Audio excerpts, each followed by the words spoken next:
Assalamualaikum warahmatullahi wabarakatuh. Selamat pagi dan salam sejahtera bagi kita semua. Perkenalkan, saya Vera Ramadhani dengan NIM 22230310218 akan memaparkan proposal yang berjudul Keperawatan Pasien Demam Tipoid dengan Hipertermi yang mendapatkan terapi kompres hangat di Klinik Pradita Pasuruan.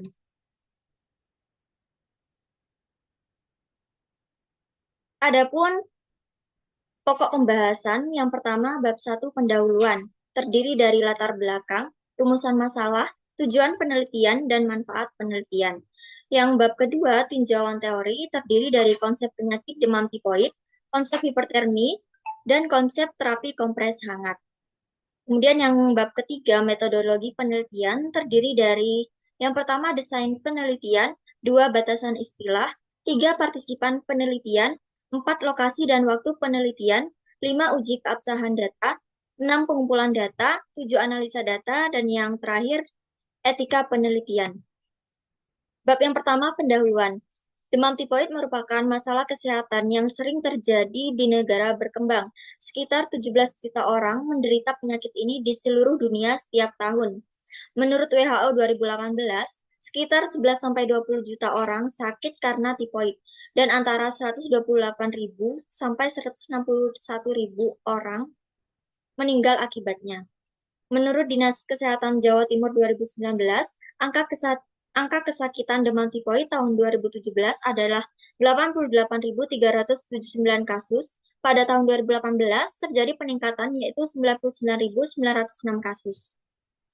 Untuk kronologi demam tipoid diawali dengan kuman Salmonella masuk ke tubuh melalui makanan atau minuman yang terkontaminasi. Sebagian kuman dihancurkan oleh asam lambung, tetapi sebagian lainnya mencapai usus halus. Jika sistem kekebalan mukosa usus lemah, kuman akan menembus sel epitel dan masuk ke lamina propria, berkembang biak di jaringan limfoid, plak Peyeri di usus ileum distal, serta kelenjar getah bening mesenterika. Jaringan ini kemudian mengalami peradangan dan pembesaran. Selanjutnya, kuman masuk ke aliran darah, menyebar ke organ seperti hati, sumsum tulang, dan limpa melalui pembuluh darah. Di hati terjadi pembesaran dengan peradangan akibat infiltrasi sel kekebalan, dan pada limpa terjadi pembesaran atau splenomegali. Kuman berkembang biak di organ-organ tersebut, lalu kembali ke aliran darah, menyebabkan bakteremia kedua yang memunculkan gejala infeksi sistemik, yaitu hipertermi.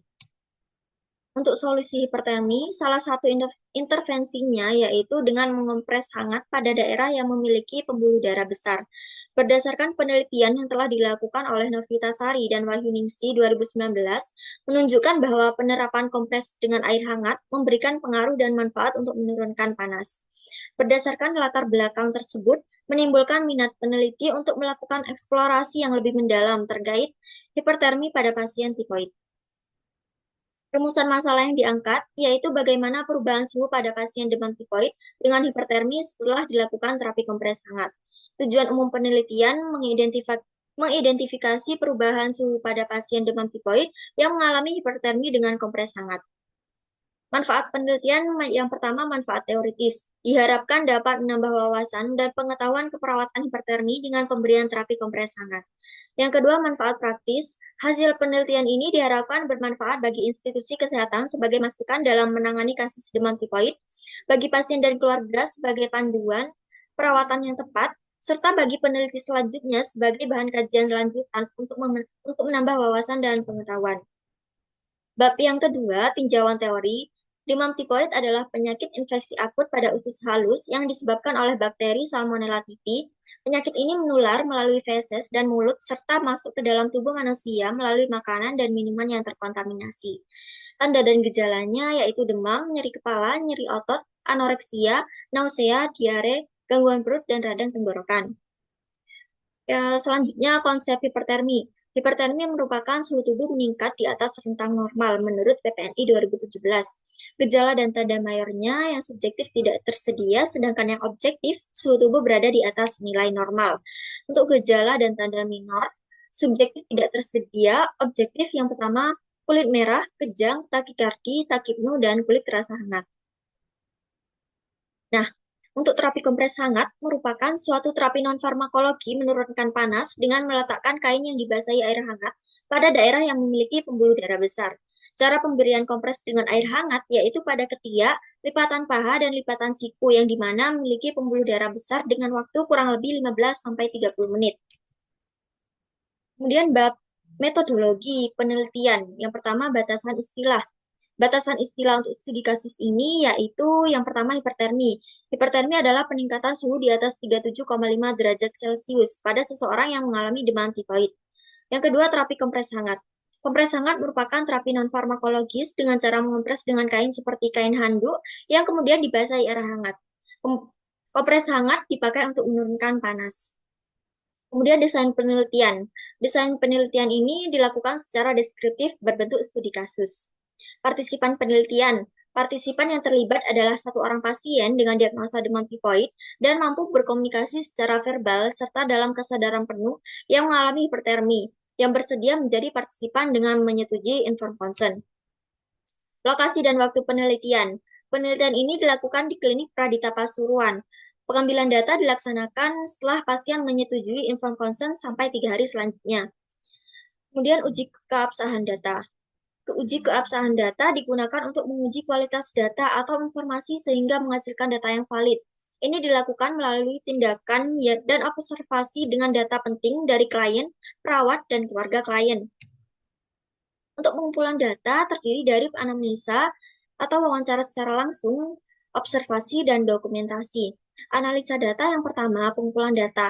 Analisis transkrip termasuk informasi yang dikumpulkan tentang asuhan keperawatan melalui wawancara, observasi, dan dokumentasi. Yang kedua, mereduksi data. Setelah transkripsi, informasi dikategorikan sebagai subjektif atau objektif. Selanjutnya, data yang diperoleh dinilai dalam kaitannya dengan hasil diagnostik dan dikontraskan dengan hasil standar. Yang ketiga, menganalisis data. Dalam menganalisis data, penulis menyajikan laporan kasus ini dalam bentuk naratif, tabel maupun bagan yang pastinya berhubungan dengan masalah keperawatan. Yang keempat, kesimpulan. Data yang harus dikumpulkan dalam proses ini adalah pengkajian, diagnosa, perencanaan, tindakan, dan evaluasi. Yang terakhir, etika penelitian. Terdiri dari informed consent atau persetujuan. Pasien harus sepenuhnya diberitahu tentang alasan di balik studi yang dilakukan. Memiliki hak prerogatif untuk memilih apakah akan berpartisipasi sebagai tanggapan atau tidak. Yang kedua, anonymity atau anonimitas identitas. Untuk memastikan keamanan dan kerahasiaan pasien, penulis menggunakan nama awal pasien dalam studi kasus ini.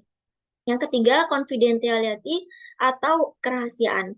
Dalam terapi pasien demam tifoid, data pasien hanya digunakan sebagai studi kasus dengan penekanan pada masalah hipertermi. Peneliti ini memastikan kerahasiaan informal dari jawaban yang diberikan dan secara eksklusif akan menggunakan data spesifik selama penelitian. Baik, itu tadi pemaparan proposal dari saya. Saya mohon maaf apabila terdapat kesalahan kata, kurang lebihnya saya berterima kasih juga. Wassalamualaikum warahmatullahi wabarakatuh.